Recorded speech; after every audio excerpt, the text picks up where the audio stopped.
అన్ని విద్యా రూపాన్ని, విద్యా తత్వాన్ని అనుభూతి చేయగలది ధూమావతియే. గురువుగారు అజ్ఞానం నుంచి జ్ఞానజ్యోతి ఎంత గొప్పదండి. లేదా నేను ఆదిమానవుల్లా ఏమీ తెలియకుండా, అంతే కదా, సిగ్గు లజ్జ అనేది లేకుండా, అంతే కదా. అజ్ఞానంలో ఉన్న వాళ్ళు ఎలా ఉంటారు? చిన్నపిల్లలు ఎలా ఉంటారు? పెద్ద అయిన తర్వాత కూడా అలానే ఉంటాం. అజ్ఞానంగా అందరూ ఏముంటారు? ఎగతాళి చేస్తారు. జ్ఞానంగా మాట్లాడితే అబ్బా, అమ్మవారి వాక్ అండి అది, వాగ్వాదిని. అమ్మవారు ఆయనకి వాక్ ఇచ్చింది. అట్లా ఈ ధూమావతి అమ్మవారు నీకు అర్థమవుతుంది అని ఆ తల్లి అనుగ్రహంతో, అలా అవిద్య నుంచి నీకు తెలియకుండా నిన్ను విద్యావంతుణ్ణి చేస్తుంది అని. లేదా నీకు ఎప్పుడు అజ్ఞానంలో ఉండిపోతాం. By that time you realise you are no more. What's the use if you realise at the fag end of your life. 80 ఏళ్ళకి దేవుడు ఉన్నాడని చెప్పినా ఒకటి, చెప్పకపోయినా ఒకటి, నోరు మూసుకొని అలానే వెళ్ళిపోవటం మంచిది. అదేదో 8 ఏళ్లలో నువ్వు భక్త ప్రహ్లాదుల్లో తెలుసుకొని ఉంటుంటే ఏమో నీ జీవితం. ఆ తల్లి అనుగ్రహానికి పాత్రుడు కావచ్చు మనం, అవునా? సో అందుకే నేను ఎన్నోసార్లు చెప్తూ ఉంటాను, కాలము, శ్వాసలు చాలా విలువైనవి అని. విద్యను అవిద్యగా దాచిపెట్టి, ఈ విద్యనంతా అవిద్యగా దాచిపెట్టి ఎప్పటికీ అసలు పదార్థాన్ని గుర్తుపట్టకుండా ఉండే మనోలక్షణమైన విస్మృతి కూడా ధూమావతియే. ఎంత బాగా చెప్పాడమ్మా చూడు, ధూమావతి ఎలా ఉంటుందో చెప్తున్నాడు. మనం అజ్ఞానం కూడా ఒక రకమైన పొగబట్టి ఉన్నాం మనం కూడా. సృష్టిలో నీకు తెలిస్తేనే అది విద్య అంటే ఎలా? అంతకుముందు విద్య ఉన్నది. ఇప్పుడు న్యూటన్ ఉన్నాడు, భూమికి ఆకర్షణ శక్తి ఉందన్నది తర్వాత వాడికి తెలిసింది. కానీ వేదముల్లో చెప్పారు కదా, అది అంతకంటే ముందు మన వాళ్ళు చెప్పారులే అమ్మా. మీకు అర్థమయ్యే మాటలో చెప్తున్నాను. భూమికి ఆకర్షణ శక్తి ఉంది అంటే న్యూటన్స్ లా అన్నాడు. వాడికి ఎప్పుడైతే భూమికి ఆకర్షణ శక్తి ఉన్నది అని వాడు తెలుసుకునే లోపల అదేమిటి? గుర్తుపట్టకుండా ఉండే మనోలక్షణము. అంతకుముందు గుర్తుపట్టకుండా అజ్ఞానంలో పెట్టింది. తర్వాత ఆ తల్లి అనుగ్రహంతో వాడికి విస్మృతి కూడా, గుర్తుపట్టకుండా విస్మృతిలో పెట్టేది ఈ తల్లి, మళ్ళీ స్మృతిలోకి తీసుకొచ్చి అవిద్యను తొలగించి విద్య అనేది నీకు ఇచ్చే విద్యాదానము, విద్యావంతుని చేసేది కూడా ఈ అమ్మవారే. ఈ రెండు తానే అయి ఉన్నది అని చెప్తున్నారు ఇక్కడ. ఎవరికైనా అంతే. అందుకే ధూమావతి అమ్మవారి ఉపాసనలో ఏంటంటే, అందరూ మన జీవితాల్లో ఎందరో వచ్చి పోతూ ఉంటారు. కానీ వారి మనస్తత్వాలు, వారి మనస్సు ఏంటో మనకి తెలియదు. అది తెలుసుకునే శక్తి కూడా ఈ అమ్మవారే ఇస్తుంది. తెలుసా? అమ్మో వీడు భవిష్యత్తులో మోసం చేస్తాడు అన్నది కూడా ఈ తల్లే ఇస్తుంది. మోసపోవాలి అని ఉంటే విస్మృతిలో పెడుతుంది. అది కర్మానుసారంగా జరుగుతుంది. అర్థమైందా? అది ఉపాసన చేయటం అంటే సామాన్యమైన విషయం కాదమ్మా. అందుకే నువ్వు దేవుణ్ణి నమ్ముకునే వాళ్ళు ఎవరు మోసం చేయలేరు. వాళ్ళకి అన్ని అమ్మవారు చూపిస్తుంటుంది సృష్టిలో. అలా అవిద్యలో పెట్టేది ఈ తల్లి, ఆ అవిద్యను తొలగించే తల్లి కూడా ఈ ధూమావతియే అని చెప్తున్నారు ఇక్కడ. అలా ఈ మనోలక్షణమైన విస్మృతి ఏదైతే ఉందో, ఎందుకు ఇలా మనం అజ్ఞానంలో ఉంటాం కదా, విస్మృతిలో ఉన్న ఆ మహామాయ, దాన్ని ఏమన్నారు? మాయ అన్నారు. విస్మృతిని మహామాయ అని, అందులో మాయ అని అన్నారు. ఆ పైన దాన్ని ఏమన్నారు? ఉల్లలిత అన్నారు. అది ఎప్పుడైతే ఈశ్వరుడికి సృష్టి చేయాలనే సంకల్పం కలిగినప్పటి నుంచి అంటున్నాడు కదా, అక్కడి నుంచి మహామాయ అనేది వచ్చింది కదా, పైనుంచి కింద మన వరకు. సో దానిపైన ఏమున్నది? మళ్ళీ ఉల్లలితయే ఉన్నది, అవునా? అవిద్యకు మాయకు కొంచెం విలక్షణత్వం ఉన్నట్లు కనిపిస్తుంది. అవిద్యకిను అలానే మాయకి కూడా కొద్దిగా విలక్షణం అంటే కొద్దిగా తేడా. కానీ రెండిటికి మూలము ఈ ధూమావతియే. నువ్వు అవిద్య ఎందుకు అనుకోవాలి స్వామి, మాయ అనుకోవచ్చు కదా అన్నా కూడా, ఆ మాయాన్ని అనుకున్నా, అవిద్య అని అనుకున్నా, ఈ రెండిటికి మూల కారణము ఎవర్రా అంటే మళ్ళీ ధూమావతి దగ్గరికే రావాలి నువ్వు. ఈ రెండు కూడా నేనే పోరా అంటుంది.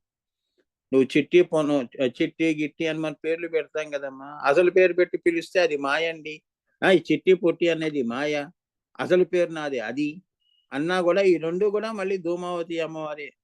ఈ రెండు పేర్లు కూడా నీకు ఎట్లా సంక్రమించాయో ఈ రెండు కూడా మాయ ప్లస్ ఇంకొకటి ఏంటి అవిద్య అన్నవి రెండిటికి కూడా అవిద్యకి మాయకి కొంచెము విలక్షణం ఉన్నది. రెండిటికి మూలము ఈ ధూమావతియే. ఎలా పిలిచినా నువ్వే పలుకుతున్నావు కదమ్మా. చిట్టి అన్నా కూడా నువ్వే పలుకుతున్నావు, పేరు పెట్టి పిలిచినా నువ్వే పలుకుతున్నావు. మాయా అన్న ధూమావతి అమ్మవారే పలుకుతుంది, ఏమ్మా అవిద్య అన్నా కూడా పలుకుతుంది. అవునరా నేనే ఏంటి, నేనే నిన్ను ఈ మబ్బులో పెట్టా అంటుంది. అందుకే మనకి ఏమీ తట్టవు, సరైన సమయంలో ఆలోచనలు తట్టవు. ఉన్న సామాన్లతోనే ఆలోచనలు నిన్నటి వరకు ఏవైతే మోస్తున్నామో అందులో నుంచే సమస్యకి పరిష్కారం చూస్తూ ఉంటాం.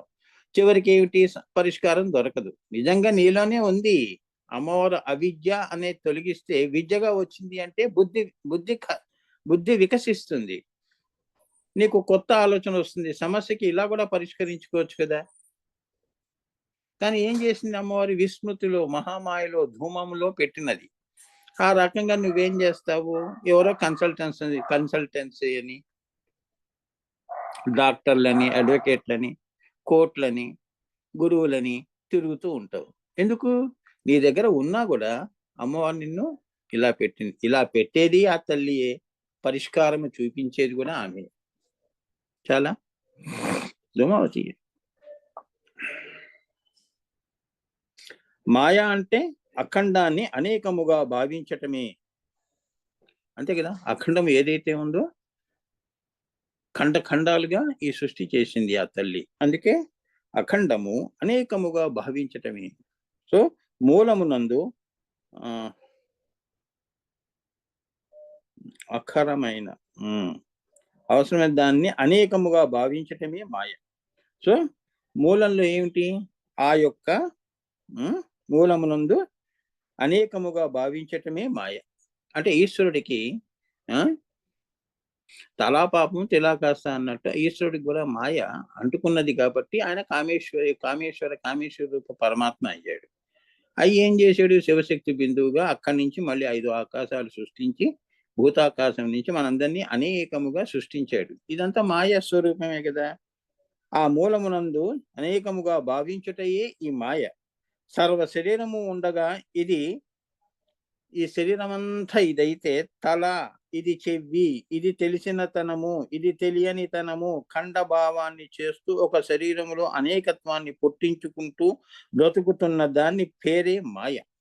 అంతే కదా. మనలో కూడా చూడండి అమ్మా, అంటే అనేకం అంటే ఏంటంటేనమ్మా, ఇంతమంది దేవుళ్ళు, ఇప్పుడు మన శరీరంలో చేతులండి, కాళ్ళండి అని ఖండములుగా మనం దాన్ని ఎలా మనం రిఫర్ చేస్తున్నాము, దాన్ని ఎలా చూపిస్తున్నాము, అలానే అఖండాన్ని మనం ఖండ భావనతో, అంతే కదా. ఇన్ని మతాలు, ఇన్ని కులాలు, ఇన్ని జీవరాశులు, అన్నిట్లో ఉన్నది ఈశ్వర చైతన్యమే అనేది మర్చిపోయి నువ్వు వేరు నేను వేరు ఖండములుగా మనం ఏమిటి అఖండాన్ని మనం ఖండములుగా మాయలో మనం పడి ఉన్నాము అని చెప్తున్నారు.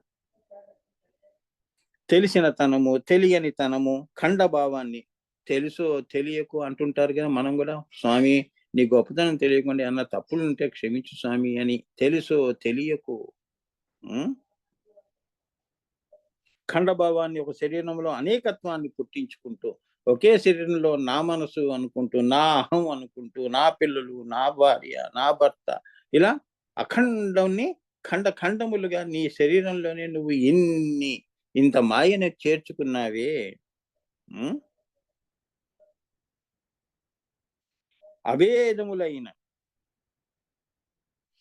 అలా అనేకత్వాన్ని పుట్టించుకుంటూ నువ్వు బ్రతుకుతున్న దాన్ని పేరు ఏమన్నారు, మాయా అన్నారు. అంతే కదా. మనందరం మాయలోనే ఉన్నాం కదా. ముందుకి ఈ మాయని పెంచుకుంటూ వెళ్ళిపోతున్నాం, కానీ మాయని తొలగించే ప్రయత్నం చేయట్లేదు. ఈ మాయ కూడా ఈ అమ్మవారి అంటున్నారు. అభేదములైన మూల పదార్థమును స్థూలముగా మార్చి భేద పదార్థముగా భావించుటయే మాయ. అభేదములైన మూల పదార్థము ఉల్లలితని అనేకముగా మనము భావించటము. భేద పదార్థముగా, మూల పదార్థాన్ని భేద పదార్థముగా, విత్తనం వేరు, చెట్టు వేరు, ఫలాలు వేరు, పూలు వేరండి అని ఇలా ఆలోచన చేయటమే మాయ. దాని పేరే మాయ అంటున్నాడు. విత్తనం మర్చిపోవటం, పుల్లలితని మర్చిపోవటము అంటున్నాడు. అది సింపుల్ గా మీకు అర్థమయ్యేట్టుగా చెప్పాలంటే. ఈ అన్ని చిత్ర విచిత్ర లీలా విలాసాలు నెరపగలిగిన అదృశ్యమైన సర్వాంతర్యామిని అయిన ఈ మాయ కూడా ఆ బ్రహ్మము కంటే భిన్నము కాదని తెలుసుకుంటే శ్రీ విద్య. అర్థమైందా స్వామి? ఎంత అనేకముగా నాకు ఈ సృష్టి గోచారం అవుతున్నా కూడా దీని మూలాన్ని నేను అదే పాదుకల్ని పట్టుకోవటం అంటే, గురు పాదుకల్ని పట్టుకోవటం అంటే అది. మాయలో పడకుండా ఉంటావు, లేదు అంటే మాయలో పడతావు. అవన్నీ అంటే ఖండముగా భేద బుద్ధితో నువ్వు ఈ సృష్టిని చూస్తావు. ఈ యొక్క రహస్యాన్ని తెలుసుకుంటే ఆత్మ వేరు, మనసు వేరు. మనసు మాయ, ఆత్మ అఖండము. అంతే కదమ్మా? సో అది తెలుసుకుంటే అదే శ్రీ విద్య నాయన అంటున్నారు. తెలియకపోతే అవిద్య అంటున్నారు. అదే ధూమావతి అమ్మవారు. నువ్వు మాయలో ఉంటే అవిద్యలో పెడుతుంది, విస్మృతిలో. ఇంత ప్రయత్నం చేస్తే నిన్ను శ్రీ విద్యలోకి ప్రవేశపెడుతుంది, ఆజ్ఞాచక్రం పైకి తీసుకెళ్తుంది. లేదు అంటే కింద మనసు దగ్గర ఆపేస్తుంది. ఇదంతా కూడా ధూమ, మబ్బు పట్టి ఉండటం మాయలో. ఏమ్మా? కొన్ని పురాణాలు అష్టాదశ మహాపురాణాలు ఉన్నాయి కదమ్మా. అందులో అమ్మవారు దేవి కూడా కొంచెము, అమ్మవారు ఎవరు యుద్ధము చేస్తున్నప్పుడు, ఈ రాక్షసులతో యుద్ధం చేస్తుంది కదా, అమ్మవారు కూడా కొంచెము కన్ను మూసి విశ్రాంతి తీసుకున్నదన్న కథలు ఉన్నాయి. అవునా? మీరు చదివారు కదా పురాణాల్లో కూడా. అమ్మవారు కొద్దిగా కన్ను మూసి కొద్దిగా విశ్రాంతి తీసుకుని, 24 గంటలు యుద్ధం చేయలేదు కదా, కొద్దిగా కన్ను మూసి రెస్ట్ తీసుకుంటుంది అని కథలు ఉన్నాయి. ఏ రాక్షసులతోనో పోరాడుతున్నప్పుడు తన దండనాద మొదలైన వారిని పంపించి కొంచెం ఆమె విశ్రాంతి తీసుకున్నది అంటే అది కూడా అమ్మవారి యొక్క మహామాయ యొక్క ధూమావతి లక్షణము. అర్థమైందా? ఈ దండనాథ వీళ్ళంతా ఉన్నారు కదా, మీరు వెళ్ళి యుద్ధం చేయండి, నేను కొద్దిగా ఇలా విశ్రమిస్తాను ఈ లోపట అని చెప్పి కళ్ళు మూస్తుంది చూడు. ఆ ముయ్యటం కూడా ధూమావతియే అంటున్నారు. అంటే ఆమెయే ధూమావతి అని. ఆమె మళ్ళీ ధూమావతి వేరు, లలిత అమ్మవారి వేరు కాదు, ఆమెయే ధూమావతి. ఆమె లక్షణం అమ్మా, అంతే కదా. అంతా వాళ్ళ నాన్నగారు పోలికలు వచ్చేయండి అంటారు చూడండి, అట్లా అనమాట. ఆమె ధూమావతి. తనకు తాను కొద్దిగా విశ్రాంతి, యోగ నిద్రలోకి వెళ్తుంది. ఈ లోపల ఈ దండనాథ వీళ్ళంతా కూడా వెళ్ళి రాక్షస సంహారం, యుద్ధము చేస్తూ ఉంటారు.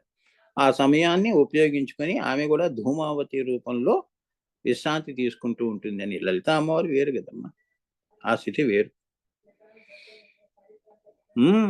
మరి కిందకి వచ్చినప్పుడు ఆ ధర్మాలు ఉంటాయి కదా, ఆ ధర్మ ప్రకారంగానే ఆమె ధూమావతి అయి యోగ నిద్ర చేస్తూ ఉంటుంది అని చెప్తున్నారు. పైకి వెళ్ళిందంటే ఆమెకు అవసరమే లేదు. ఆమె లలిత తల్లి, ఆమెకి ఏమి ఇన్ఫ్లుయెన్సెస్ ఉండవు, అన్ని ప్రళయంలో తనలోకి తీసేసుకుంటుంది. ధర్మం కదా. రాముడు పైన ఉంటే విష్ణుమూర్తి అన్నావు, భూమి మీదకి వస్తే రాముడు అంటున్నావు. అవునా? మరి రాముడు ఎలా ఉండాలి? విష్ణుమూర్తిలో శంఖ చక్ర గదలు పెట్టుకుని భూమి మీద అవతారంగా వచ్చాడా? అలా రాలేదు కదా. సో ఇక్కడ ధర్మాన్ని వాళ్ళు పాటించారు. అలానే అమ్మవారు కూడా ధూమావతి యోగ నిద్రలోకి వెళ్ళింది అని చెప్తున్నారు. అంటే ధూమావతి అమ్మవారు పుట్టు పూర్వోత్తరాలు ఎక్కడి నుంచి ఉన్నాయో అనేది చెప్తున్నారు. నిన్న మొన్న వచ్చినవి వాడు చెప్పాడు, వీడు చెప్పాడు, ఈ గొట్టంగాళ్ళు వీళ్ళకి ఏం తెలియదు. అర్థమైందా?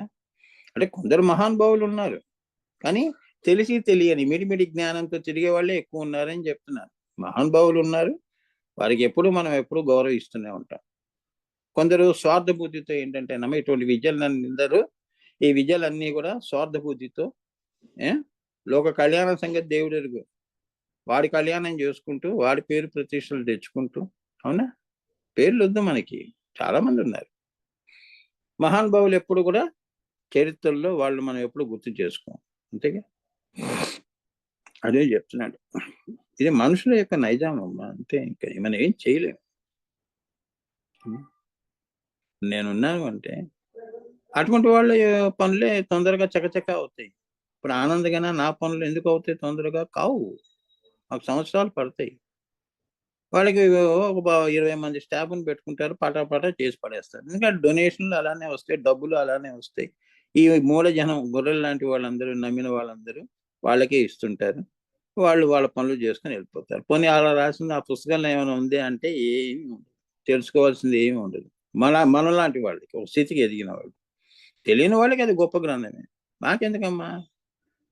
హిమాలయాలో ఉన్న యోగులకి పుస్తకాలు ఇచ్చి పురాణం చదవమని అన్నట్టు ఉంటుంది. అవునా? సో, వాళ్ళ పనులవుతాయి. కానీ మనవి ఆనందఘన ఇటువంటి మహానుభావులు, అమ్మవారు అవునా?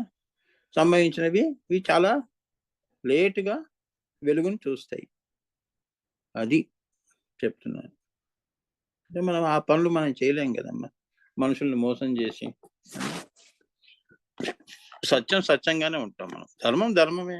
నీకు నచ్చని, నచ్చకపోని అధర్మంలోకి మనం వెళ్ళకూడదు గదా! అది.